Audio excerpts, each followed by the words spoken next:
Does your Scratch game have no views? Well, let's give it the super boost it deserves. We'll give your game laser vision, flight, super speed, and telepathy. These superpowers can make any game stand out and will grow your views. And to show you exactly what to do, I'll be using these hacks on games that brave viewers have sent me. Flight. Players should be able to fly right into your game, but you are probably making a big mistake. This problem risks people leaving before they even have a chance to enjoy your game. What is it? Just take a look. There's no instructions, no notes or credits, so what am I meant to do? I don't know what I'm doing. That's a problem, and I lost. So the problem with this game is we don't know what we're doing. So let's add a little screen which tells us what we're doing. So the instruction screen isn't that good, I'll admit that. But you need to show something on how to play your game. Otherwise, people won't play it, because they don't know how. Super speed. Have you ever opened a Scratch game and that blue bar just doesn't go away? You sit there for days and weeks, you grow a beard, you have a walking stick, you start complaining about back pain. That's why your game needs to load really fast. The longer it takes for your project to load, the less people will be there to actually play it. But what if your game is big? You have tons of blocks, art, and sounds. What do? You can't just remove all of it, right? Well, let's take a look at this game.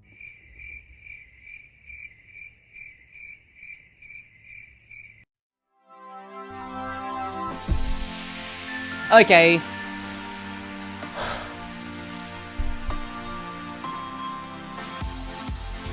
No.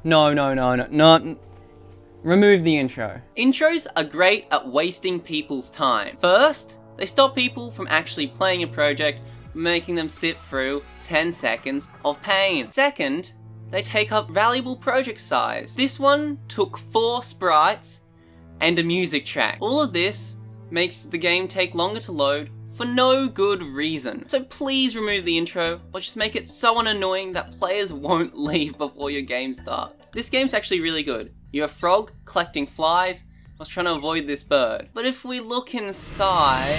Oh dear. What is this?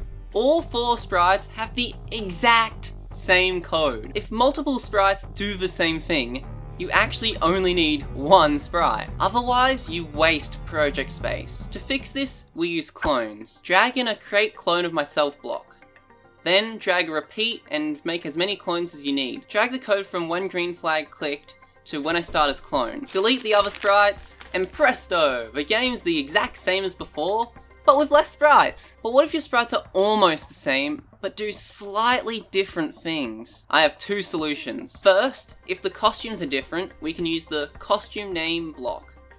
Drag it into an equals block, and put it in an if. For example, we can do if costume name equals cat A, do this, and another one for if costume name equals cat B, do this. So you can have multiple different things on the same sprite. There's another method that will work even if all the costumes are the same. Make a new variable called clone ID. Make sure it's for this sprite only. Variables set as for this sprite only can have a different value for each clone. When green flag clicked, set clone ID to 1. Then, after each clone you create, change clone ID by 1. You can use this clone ID however you wish. For example, in an if block or with some fancy math. Here, I just made each sprite say its number. Clones can be very annoying to work with sometimes. Here's some quick troubleshooting. If there's still a sprite visible, make sure to hide it. Put a hide block before creating clones. Then, when I start as clone, make sure to show again. If you have way more clones than you're meant to, you probably run into the infamous broadcast issue. This is because the when I receive message block runs on every single clone. The easiest way I found to fix this is to make a new costume called spawner. Then in a broadcast do if costume name equals spawner, and then do that code. So if costume name is spawner, create clone. Before creating clones, switch costume to whichever one you want. Then afterwards, switch it to spawner. Now we only get 1 clone per broadcast. Yay! Other issues might involve the costume name. Make sure you spell it right. That was a lot. If you have any questions or issues, pop them in the comments below. But now let's move on to laser blasts. They're pretty awesome. Just imagine if you could just stare at a hate comment and it just... There is a simple technique that is almost as powerful as shooting laser beams out of your eyeballs. It has the power to transform something boring into something amazing. And almost all of my older games are actually missing it. Can you notice what it is? There's no sound! We don't want to bore our players to sleep. We want to laser blast them with something exciting. So for everything that the player can do, think of how you can make it better with sound. In this viewer submitted game, try and find places where you could add a sound effect. Find. Oh, here's some instructions finally. Well, this is interesting. Also, you got a flashlight. And it detects stuff. What happens if we get it? You fainted. Oh, there's no sound effect. There's nothing. Sound effects we could add is the flashlight turning on and off, collecting items, taking damage, and losing. Let's see what I can do. But where do you get the sound effects? The Scratch audio library is a start, but the sounds kinda suck. Websites that I use are zapsplat.com and pixabay.com. These are free, just make sure to credit them in the description. And also you can record your own sound effects with your voice, or like tapping random objects, or like slapping yourself. Music is also important. It can make an impact as large as a laser. This metaphor really works, okay? It sets the mood and gives the game emotion. Websites you can get music from are incompetech.com. There's also zapsplat.com and pixabay.com mentioned earlier. There's also Scott Buckley, which makes the most dramatic music ever. Just make sure to pop them in the credits. Here's the sound effectified game. I added a mysterious track for a creepy vibe. There's a click on and off for the flashlight. When you move, there's a small chance for footstep sounds. Collecting items gives a rewarding. There's a faint thriller track that I found for a scary atmosphere. And I added a heartbeat effect that gets louder the closer you are to the monster. Taking damage has a sound, and so does losing. Telepathy.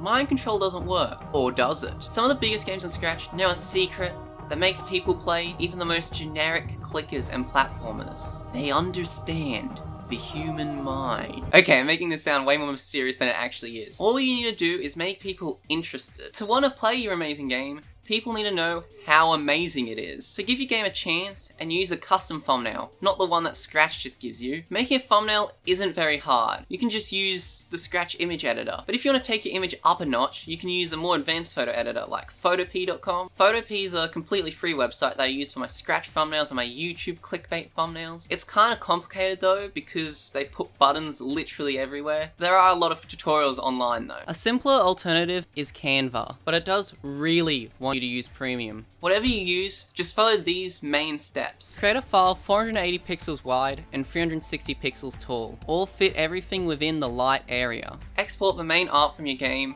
and arrange it however you like. Make sure to not put too much in the image because thumbnails are displayed very tiny. Instead, make sure that your image is clear and easy to understand. Focus on the cool thing that makes your game special by putting it right front and center. If you add text, make sure it's readable and in a nice big bold font, and if you're able, add drop shadows, glows, and other effects to make your image even cooler. Nice. Now to use the thumbnail in your game, don't add another sprite. Instead, use Scratch add-ons. This is a completely free browser extension, link in the description if you haven't got it, but just search for thumbnail and click thumbnail setter. Then on your project page, click set thumbnail. Make sure stop thumbnail auto-saving is checked. Then click select file and choose your image. If you've used the Scratch image editor, open the costume and make sure it's a bitmap. If you use a vector, it will give you a different sort of file and it won't work. Then click export. Just make sure to undo first if you've made it into a bitmap. Cool, we now have an awesome clickable thumbnail. You now know 4 Scratch superpowers, but there's still 5 more mistakes you're probably still making. These blunders are so big, they send me to the floor. So watch this video to fix them.